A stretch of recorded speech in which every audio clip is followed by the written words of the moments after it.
بالله السميع العليم من الشيطان اللعين الرجيم. بسم الله الرحمن الرحيم. الحمد لله رب العالمين، ثم الصلاة والسلام على أشرف الأنبياء والمرسلين، سيدي وحبيبي ونور قلبي وثمرة فؤادي، طب القلوب ودوائها وعافية الأبدان وشفائها ونور الأبصار وضيائها، أبا القاسم محمد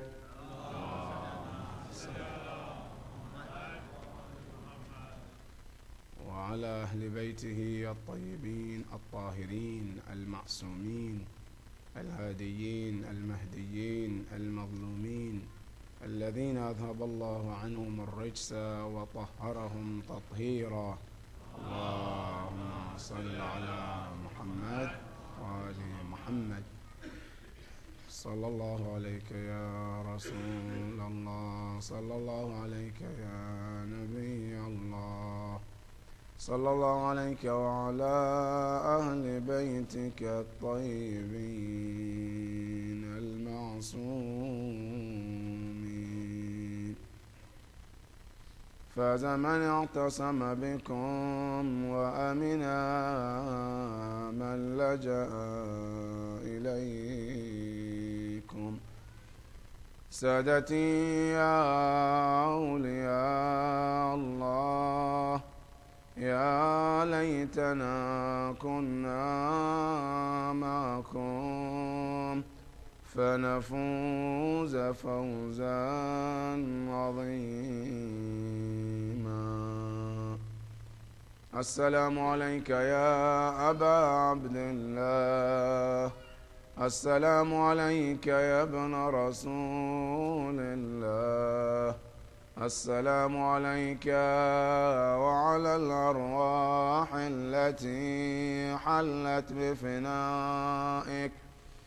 عليك مني سلام الله أبدا ما بقيت وبقي الليل والنهار، ولا جعله الله آخر العهد مني لزيارتكم. السلام على الحسين وعلى علي بن الحسين وعلى أولاد الحسين وعلى أصحاب الحسين جميعا، ورحمة الله وبركاته. صلوات الله.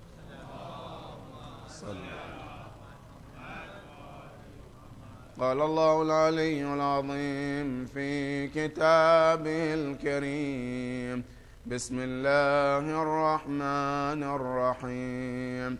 إن الله وملائكته يصلون على النبي يا أيها الذين آمنوا صلوا عليه وسلموا تسليما. اللهم صل على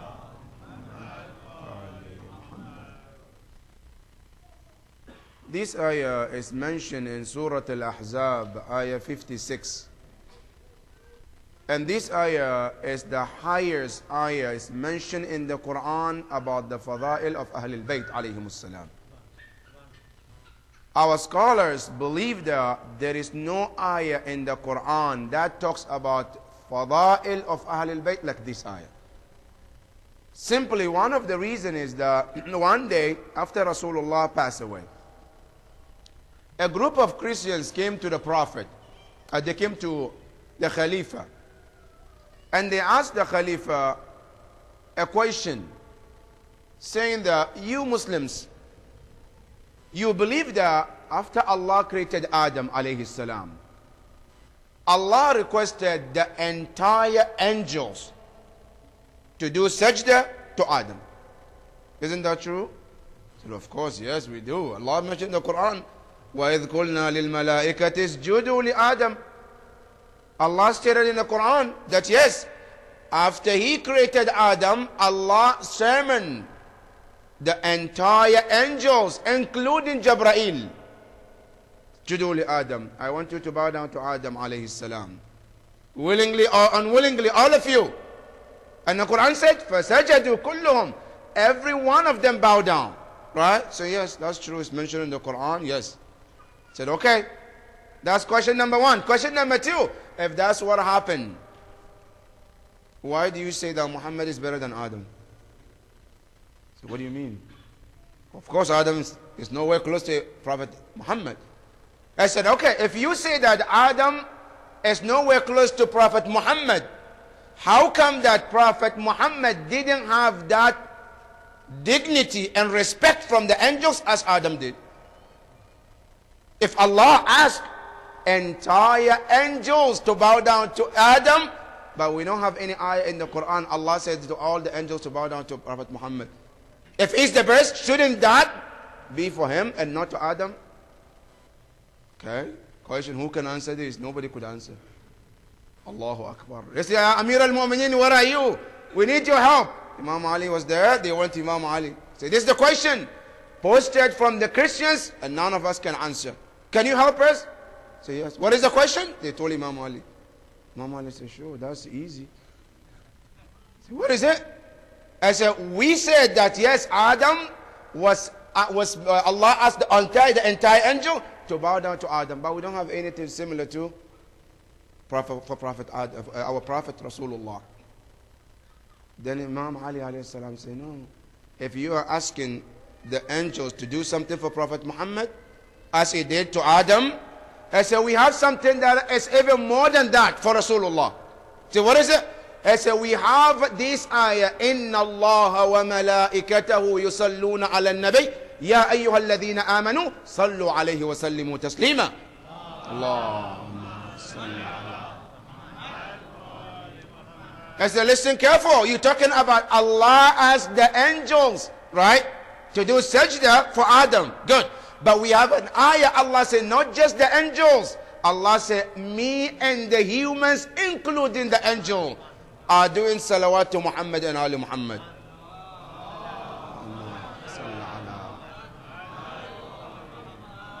Then the Christians, they became confused after they heard this answer from Imam Ali alayhi salam. And then Imam Ali said, in the Quran, no ayah Allah ever given or mentioned or sent to Prophet Muhammad which has the highest level of respect for Muhammad and Ali Muhammad like this ayah.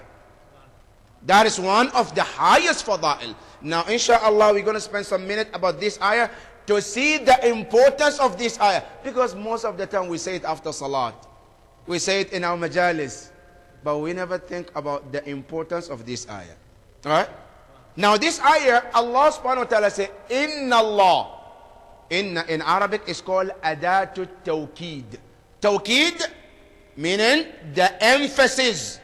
Why emphasis? Because there are some people who have doubt. So in case you think that no, this is not true, Allah said no, there is no doubt in this. Inna Allah. Allahu Akbar. And here Allah, how many names Allah has? 99, right?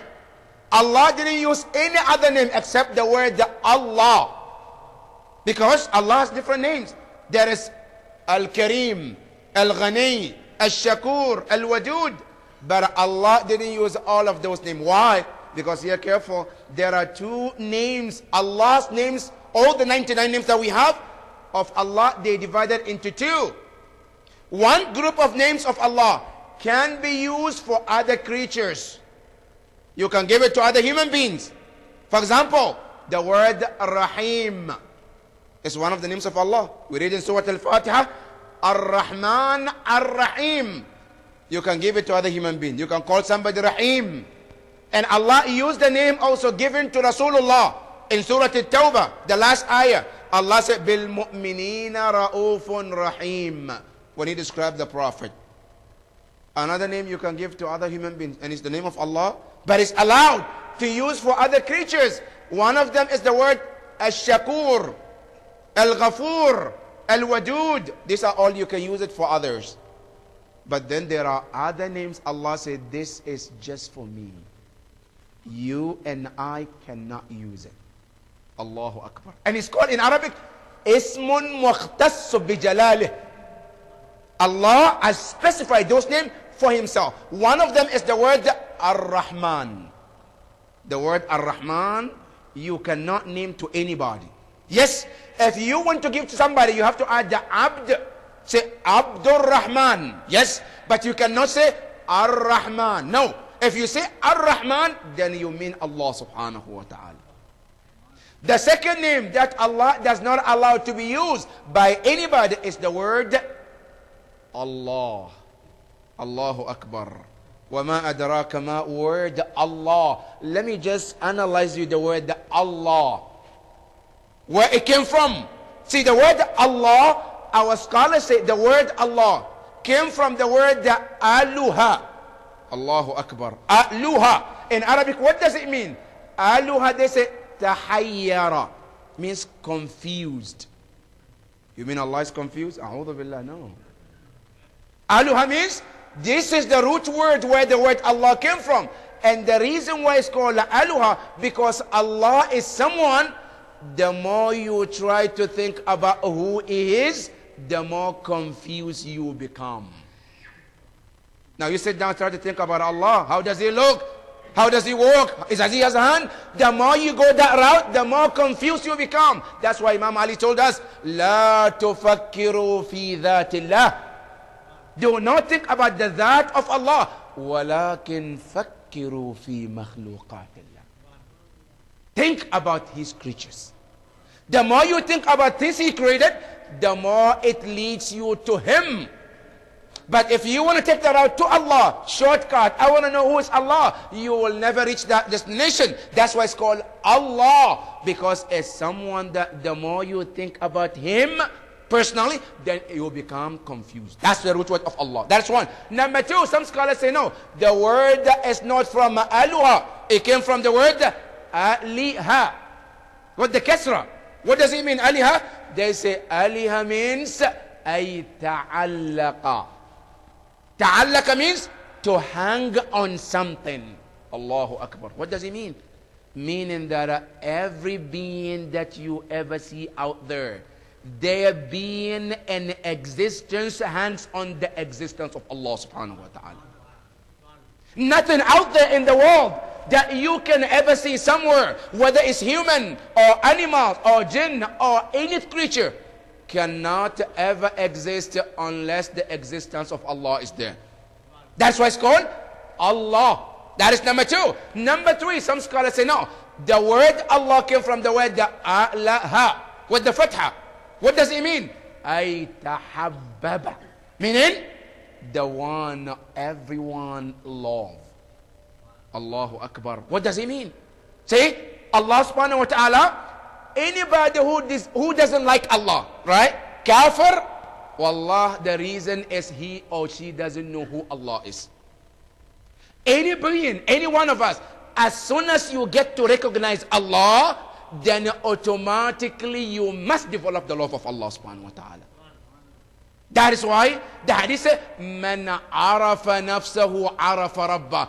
The moment you realize to know Allah, you will automatically love Allah subhanahu wa ta'ala. That is why every being on this planet who get that opportunity to recognize Allah, they have developed the love of Allah subhanahu wa ta'ala.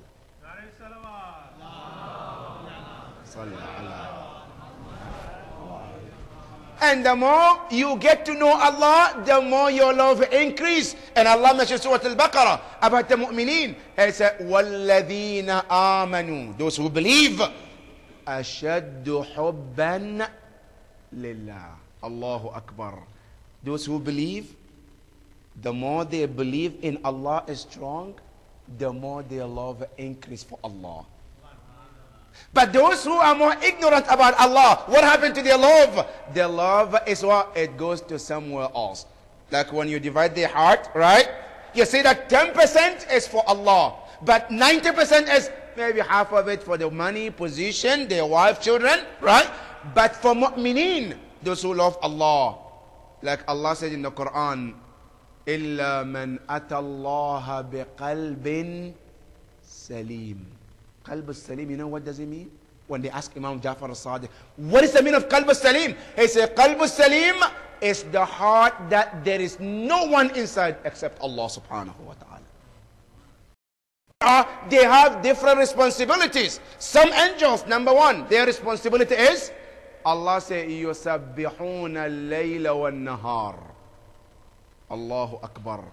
You and I, maybe one day we do astaghfirullah, subhanallah, and we think we do a lot, right? And we want Allah to appreciate us. Say, Allah, look, I'm a good man. I've been doing tasbih all day, right? Now listen to the angels. Allah said, يُسَبِّحُونَ اللَّيْلَ وَالنَّهَارِ. They are glorifying Allah. When? Layl وَالنَّهَارِ. Day and night. And then what happened? وَلَا يَسْأَمُونَ. And they don't get tired. They don't feel like, oh, now I've done enough, let me go to rest. Right? Like you and I. That's what they do. That's one of those angels. Number two, some of them, Allah gave them the responsibility of being your guard. And we call them Raqib and Atid. Allahu Akbar. These two angels, 24/7. From the day you become baligh, they are here with you. Now, those two angels, one is called Raqib, is the one who read the good deeds. And the other one is called Atid, who read the bad deeds. And you know what the meaning of Atid, by the way? Atid, وَمَا أَدْرَاكَ مَا Atid. Atid in Arabic, الفطن الذكي الذي لا تفوته حركة. Meaning, a smart one that no movement ever happen without him noticing. You think you're sharp? Allah is faster than you. No movement you can do. Even closing your eyes and open, he already notified. Every movement that you do, he already knows. Allahu Akbar. But these two angels, Allah made Raqib to be the in charge of Atid. That anytime you and I, we do something bad, right? We do backbite, we do something haram. Atid is ready to write it. Then the angel, the other one, Raqib, tells him, no, sana, means be patient. Why? You just did haram. You saw it. Say, yes, I did. But amhilhu, give him a chance. Asa an yastaghfirullah. Maybe he might ask Allah forgiveness. Now, then they're waiting. Now, if you and I will immediately remember and do istighfar, then they don't write it down. But if we don't, what happened? They waited until we commit another haram. Then Raqib tells the Atid, write the previous one and give him the chance for their second one.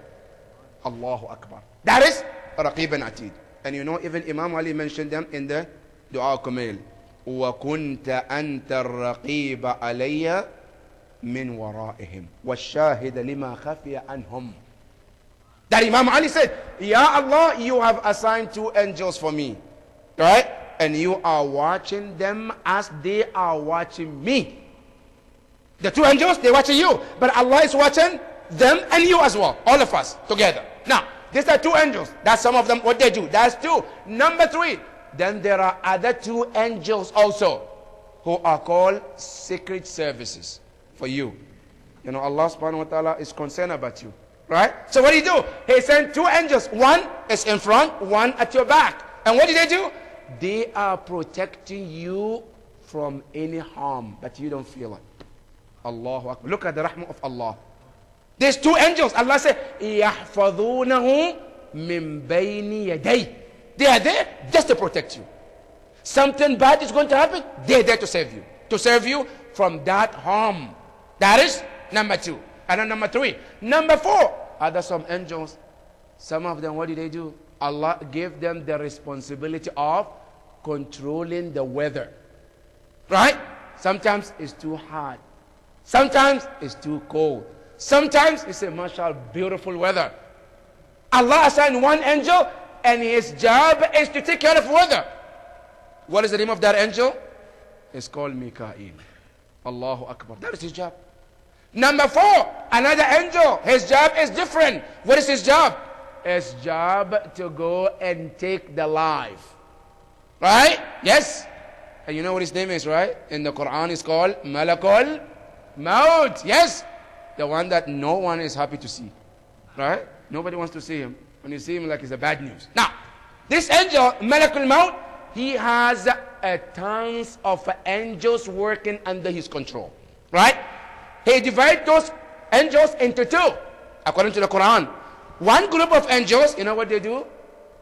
They don't do anything except to take the life of bad people, kuffar. And you know what they call them according to the Quran? They call them an-nazi'at. You read in Surah An-Nazi'at, وَالنَّازِعَاتِ غَرْقًا. And-nazi'at are a group of angels. Their job is to take the life of kuffar, and that's it. Right? Then on the other hand, there's also other angels also, and they are called nashitat. And their job is to take the life of mu'mineen. But let me give you why two different.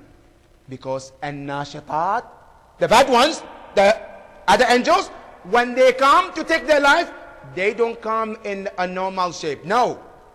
They come in the very scary shape and image you can ever imagine. Now let me tell you some of the examples from Nabi Allah Musa alayhi salam. Musa alayhi salam, one day he asked the angel of death, he said, Ya Malak al-Maut, how do you appear? Fakafir. Then Musa alayhi salam said, the angel of death said, why do you want to know? He said, I just want to get some information. I want to know. Like in the word today, you call it nosy, right? Okay. Now, he wanted to know. What happened? Then angel of death said, you cannot stand me. He said, no, I just want to know. Just show me. I said, okay. If you insist, I'll show you. But first, close your eyes. Musa alayhi salam closed his eyes. Then the angel of death, in a second, he told him, open your eyes. Musa alayhi salam opened his eyes. You know what happened? He fainted. Allahu Akbar. A few minutes later, he came back. He gained his conscience back. What did you see, Ya Musa? Musa said, I can't even describe what I saw. What did you see? I said, I saw a being that I can't describe it for you. He said, I saw him. A fire was coming out of his eyes. And the fire coming from his ears and his nose and mouth at the same time. But you know what was the scary more? He said, the smell of that was something I never ever experienced, and I can't even stand that smell. Then Malak al-Maut said, that is how I appear to kafir. And those nazi'at, that is how they appear. But if a mu'min, how do they appear to mu'min? That's different, right? Now when they come to a mu'min, Daddy says, Allahu Akbar, inna alladhina tatawaffahum al-malaika tayyibin. Tayyibin. They come with the nice, good smell. Right? That's one. Number two, when they approach with smile as well. Three, when they come with the good news for you as a mu'min. Number four, when they come, they also come with the salam. Allah said, salam. They come, they tell you, calm down, peace. There is nothing to worry about because you've been taken care of by Allah subhanahu wa ta'ala. We were sent to be gentle and nice and kind to you because you're mu'min. That is some of the angels. Now, then there's another angels also. They have different responsibility. What is their responsibility? Their responsibility is only in the grave. You know what they do? There are two of them. They're like bodyguards, right? Good. When you get to that airport, right? Like when you're traveling, you get to airport, there are two immigration officers, right? They don't give you a visa, or they don't give you entry unless they check your visa. They're also there. One of them is called Munkar, the other one is called Nakir. They're always together. They don't work one by one. No, they're always together. Now, as soon as you arrive in that airport, which is graveyard, right? Good. Now you came to that counter, where is your grave? They are there. They ask you, Man Rabbuk, right? Ma Salatuk, Nabiyyuk, Kitabuk, all these questions. Now, they want to make sure that you have a good visa, right? Now, if they found that your visa is genuine, everything is fine, then they say, welcome and enjoy your stay, right? Which is, mashallah, Jannah, like the grave says. Now, if it happened, no, you don't have that good visa, what happened? Then they deport you, but they don't bring you here. That deportation is different, meaning they send you somewhere for punishment. Now, these are the other two angels, and they are called Munkar wa Nakir. There are other angels too. What do they do? Their angel is called Ar-Ruh. His job is just to give life. Now I just told you one who take life, right? The one who take life is different than the one who gives life. Meaning Allah gave them two different responsibilities. One angel is to give and the other one is to take. Right? The one who takes is called Malak al-Maut. The one who gives is called Ar-Ruh. And you read Surah Al-Qadr, right?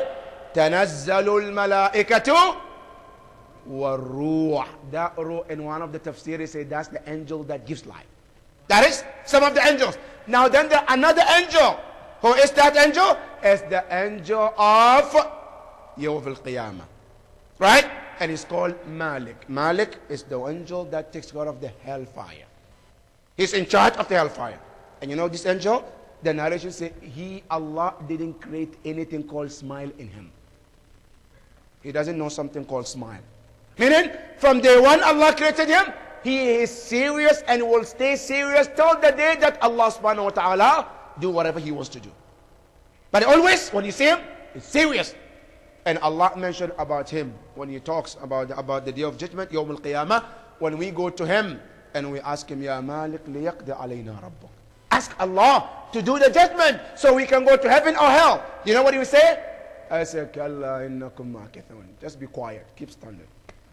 That's his answer from the Quran. Right? That's Malak al-Maut. Now, that is the angel that is in charge of hellfire. Then there is another angel who is in charge of heaven. And you know what his name? His name is beautiful. And it's called Malak Ridwan. You know Ridwan? The pleasure of Allah. Allahu Akbar. Because seeing him, you have to earn the pleasure of Allah to see him.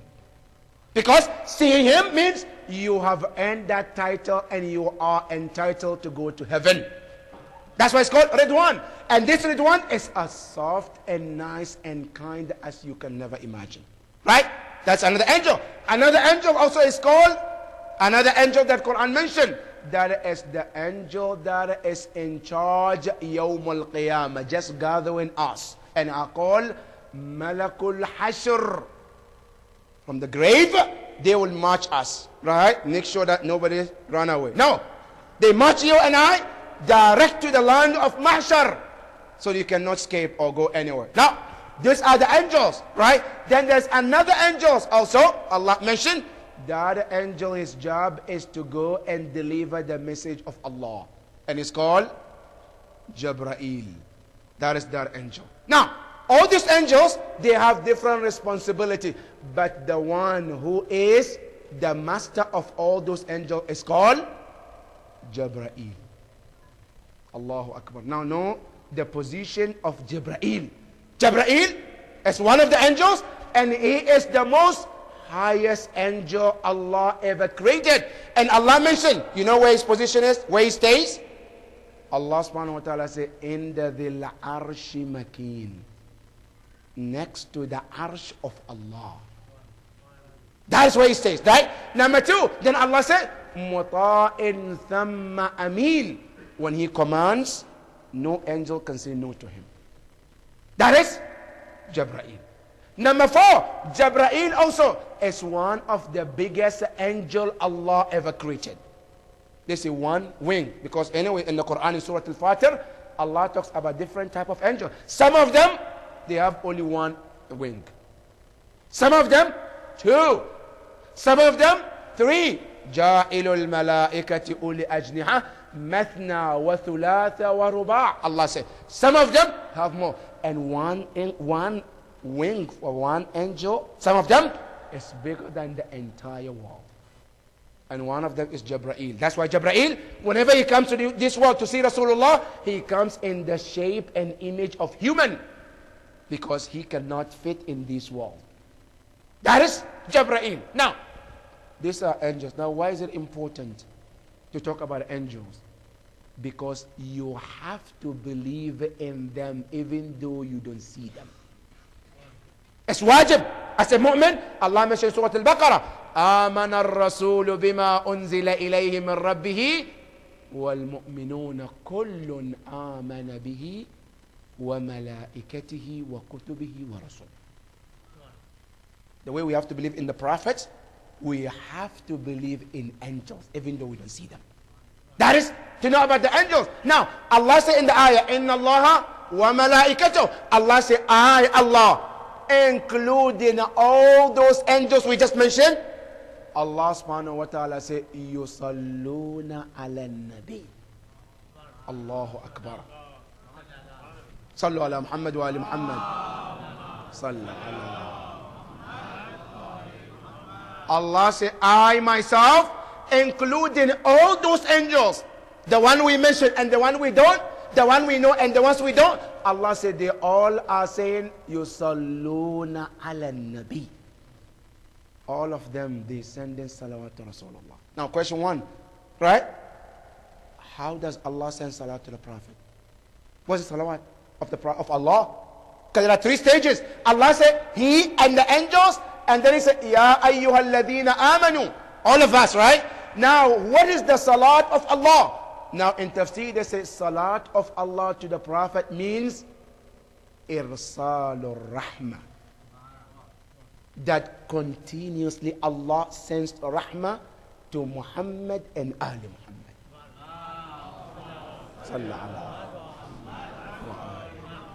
That is number 1. Number 2, what is the salawat of the angels? They say salawat of the angels is talabur rahmah. They are asking Allah to send the rahmah to Muhammad and Ali Muhammad. That is 2. Number 3, what about us, mu'mineen? Then the hadith say our salawat is asking Allah to elevate the position of Muhammad and Ali Muhammad higher and higher and higher.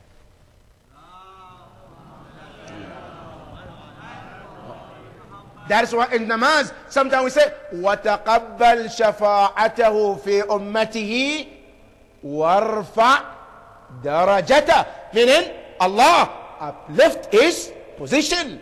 That is the salawat that we say. Now, look at this salawat. Allah didn't say, Inna Allah wa malaikatahu sallu. No, He said, Yusalloon. Yusalloon in Arabic is called arsighatul mudara, meaning present tense. And present tense in Arabic means what? Continuously. You and I, we say 1 time, 2 times, 3 times, 5 times. But Allah and the angels, Allah said, we are saying it 24/7, non-stop.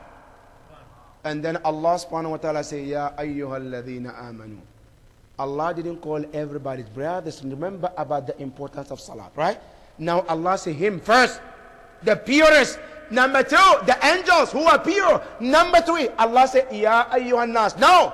Allah said, Ya ayyuhalladhina amanu. Meaning, the chosen and the pure ones among human. Allah said, join the purest Allah. Join the second purest angel to send salawat to Muhammad and Ali Muhammad.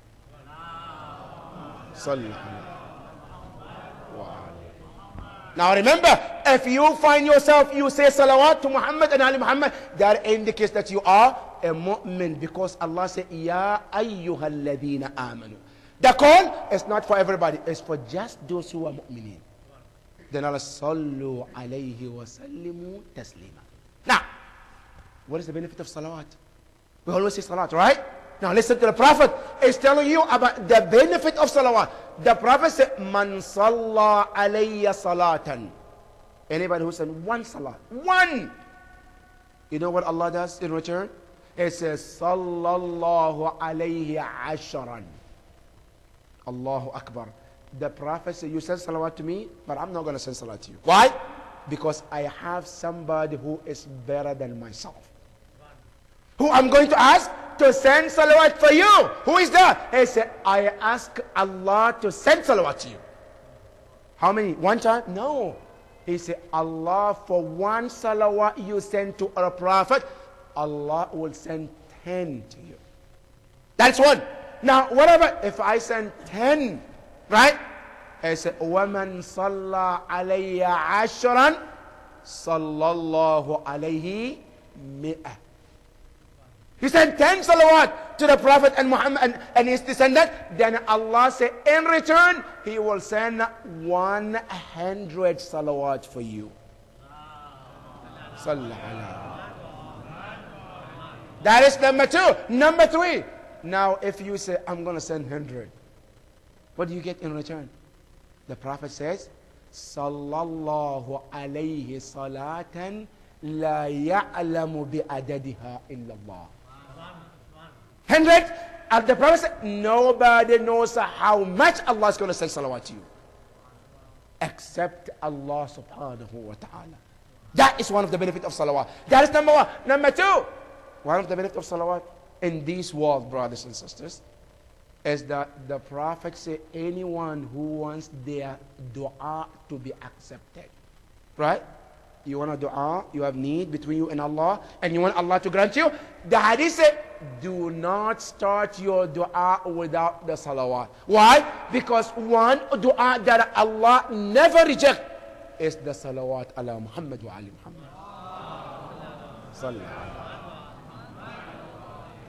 You know why? Because this is one of the things that Allah Himself does. One of the things He does is sending salawat. So Allah feels shy to not accept your dua, but to accept the salawat. And that is why Imam Jafar al-Sadiq alayhi afdalu salatu wassalam, Allahumma salli ala, he gave you a better way to get your dua accepted. He said, if you want Allah to accept your dua, this is a trick. Right? A good trick though, right? The trick is that he said, put your dua between two salawat. Right? Because he said, Allah, if you put two salawat, your dua between two, he said, Allah accept the first one, and He will feel shy to pass your dua and go and accept the second one. Right? For the sake of these two salawat, Allah said, I feel shy not to accept, so automatically your dua will be accepted for the sake of these two salawat.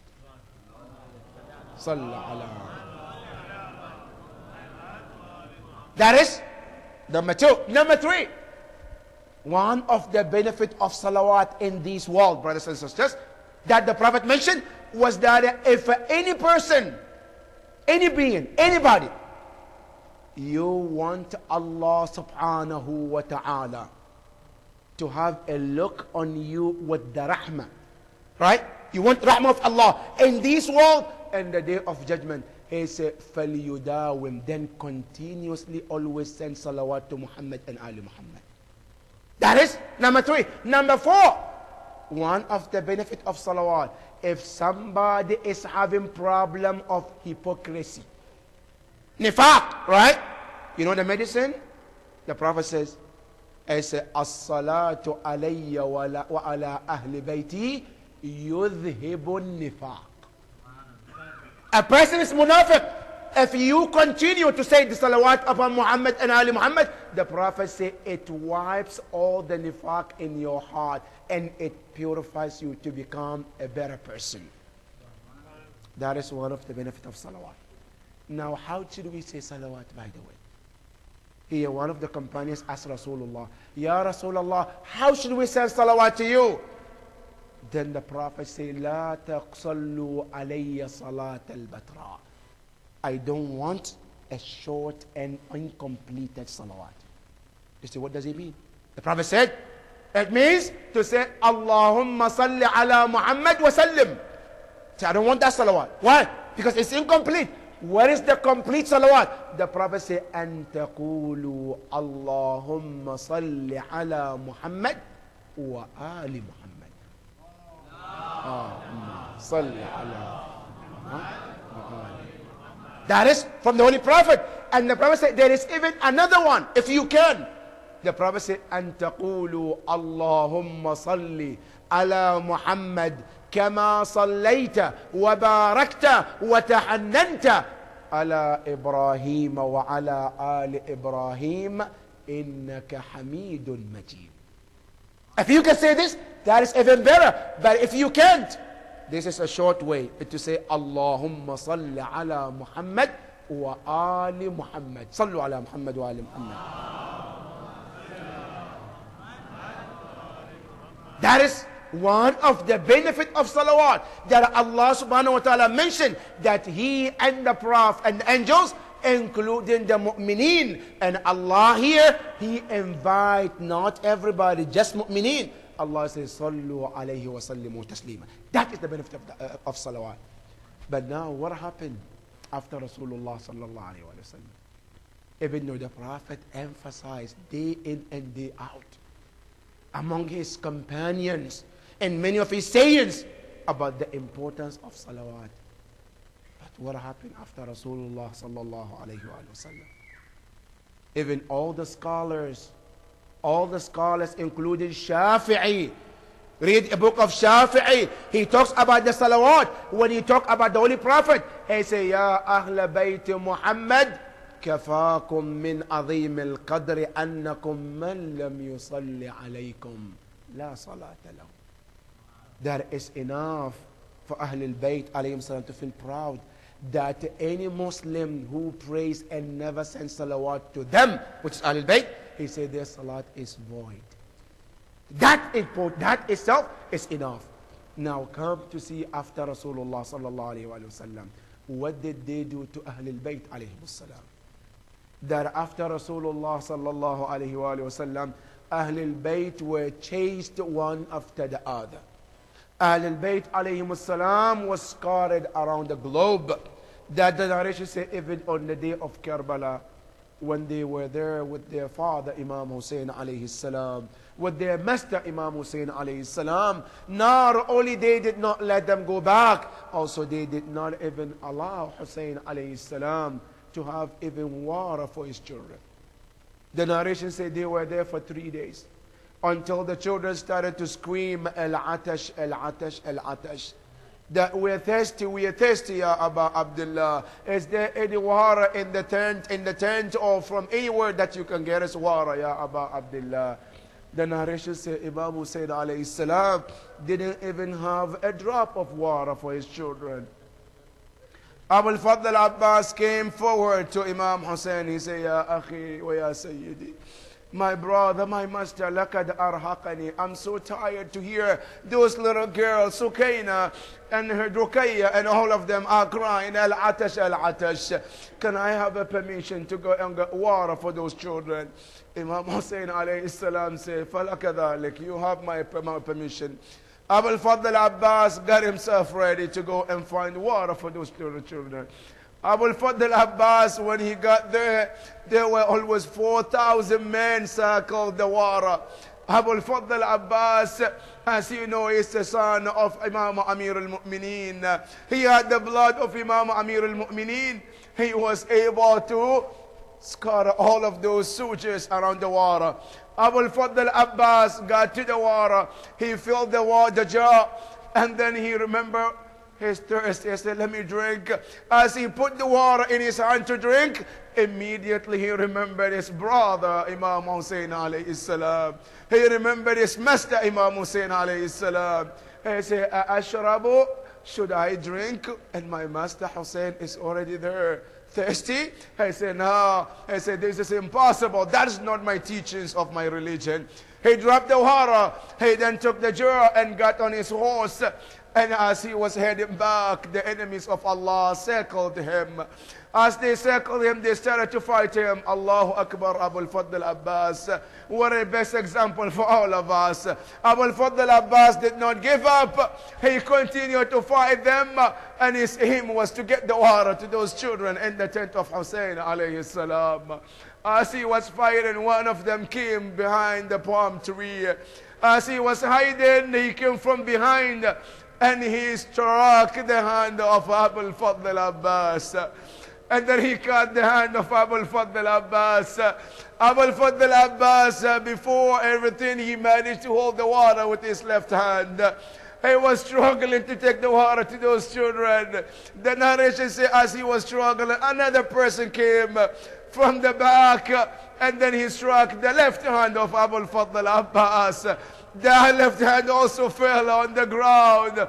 Abu al-Fadl Abbas managed to hold the jar with his teeth. The narration said that Umar bin Sa'ad Lanatullahi alayhi, he then said to his soldiers, do not let Abu al-Fadl Abbas to get the water to Hussein. If that water get to Hussein, none of us can fight Hussein alayhi salam. Then the one sword came straight to the jar and the water poured. It was Abu al-Fadl Abbas has no hand to fight and no water to take to those children. Then Aisha said, as he was wondering what to do, another spear came and hit on his forehead.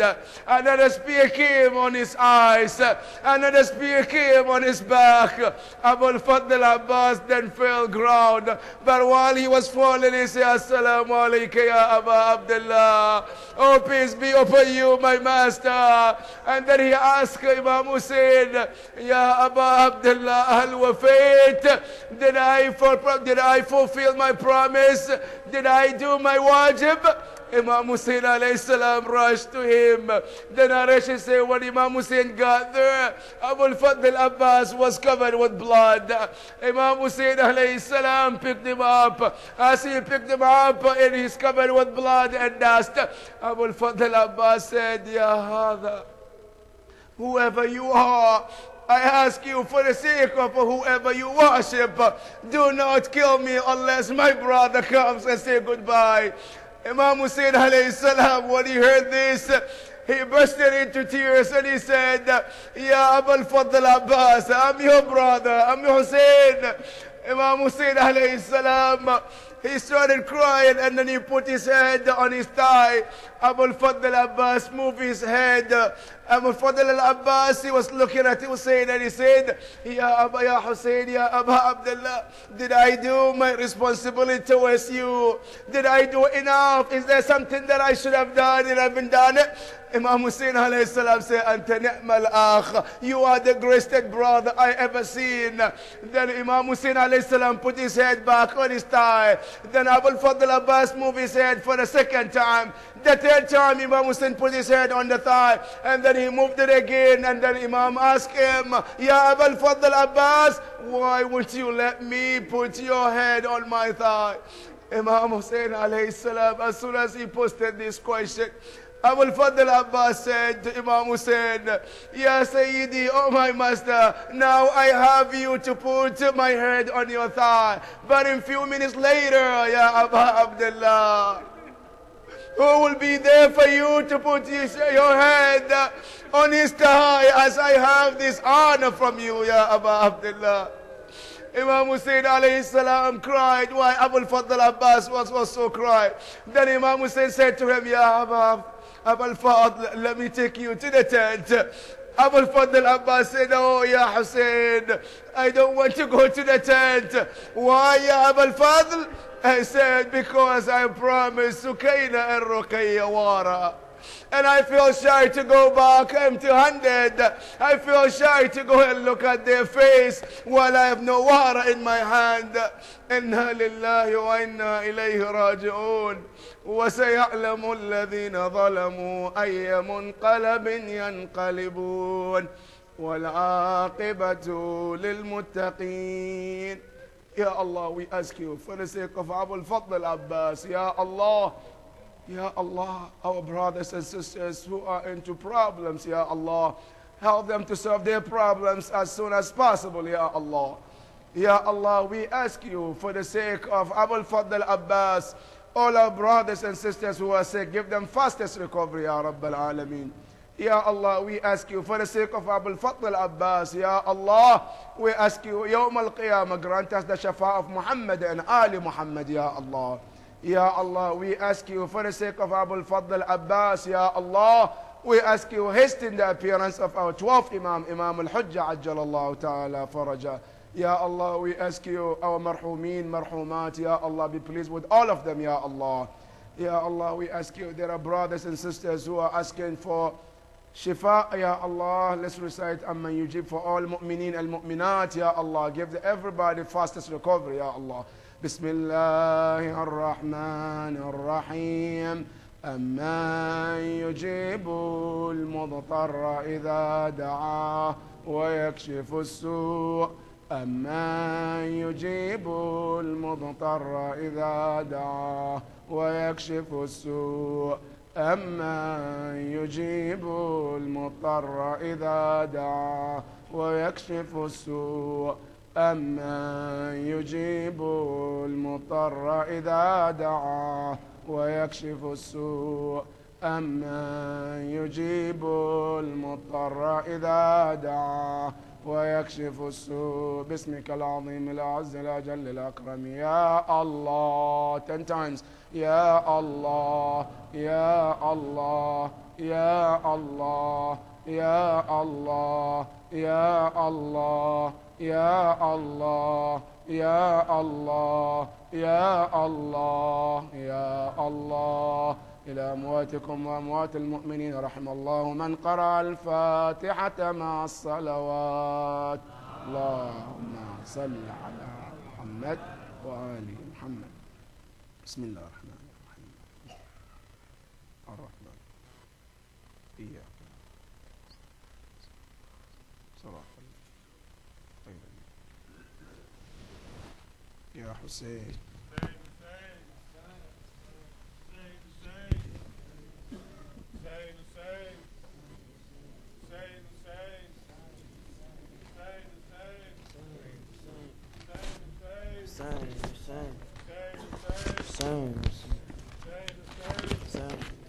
Oh, Hussein's body lies torn on the ground, with all his brave soldiers lying all around. He died for us, he died for liberty, he died for us, he died for liberty, he died so that Islam would be free. Our Hussein's body lies torn on the ground, with all his brave soldiers lying all around. He died for us, he died for liberty, he died for us, he died for liberty, he died so that Islam would be free. Baby Ali Asghar wanted some water, so Imam Hussein took him to the enemy. He asked them for mercy, he asked them to be kind. He asked them for mercy, he asked them to be kind. Instead all he got was an arrow that consigned. Our Hussein's body lies torn on the ground, with all his brave soldiers lying all around. He died for us, he died for liberty, he died for us, he died for liberty, he died so that Islam would be free. After Ali Asghar was returned to Allah, our Imam Hussein didn't know what to do. How could he face the mother when her son was no more? How can one describe the tragedies of war? Our Hussein's body lies torn on the ground, with all his brave soldiers lying all around. He died for us, he died for liberty, he died for us, he died for liberty, he died so that Islam would be free. Our Imam Hussein was now torn with grief. They had taken everything but his beliefs. Was he not the son of Hazrat Ali? But they did not accept him as a wali. Our Hussein's body lies torn on the ground, with all his brave soldiers lying all around. He died for us, he died for liberty, he died for us, he died for liberty, he died so that Islam would be free. After all was done and everyone was gone, our Imam Hussein was left all alone. The battlefield was calling, calling out his name, where all his companions had been slain. Our Hussein's body lies torn on the ground, with all his brave soldiers lying all around. He died for us, he died for liberty, he died for us, he died for liberty, he died so that Islam would be free. So Imam Hussein went out to the field and asked all his enemies to whom they would yield. He said that Allah would remember this day, to which they didn't know what to say. Our Hussein's body lies torn on the ground, with all his brave soldiers lying all around. He died for us, he died for liberty, he died for us, he died for liberty, he died so that Islam would be free. So Imam Hussein, with all the strength he had, went out and then started to defend. He defended Islam and every one of us. What he defended was a gift to all of us.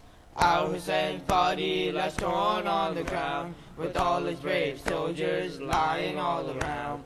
He died for us, he died for liberty. He died for us, he died for liberty. He died so that Islam would be free. As our Imam Hussein fell on the ground, he went into one final sajda. He asked Allah to accept all he done, but before he could finish, his time had come. Our Hussein's body lies torn on the ground, with all his brave soldiers lying all around. He died for us, he died for liberty. He died for us, he died for liberty. He died so that Islam would be free. Hussein, Hussein, Hussein, Hussein.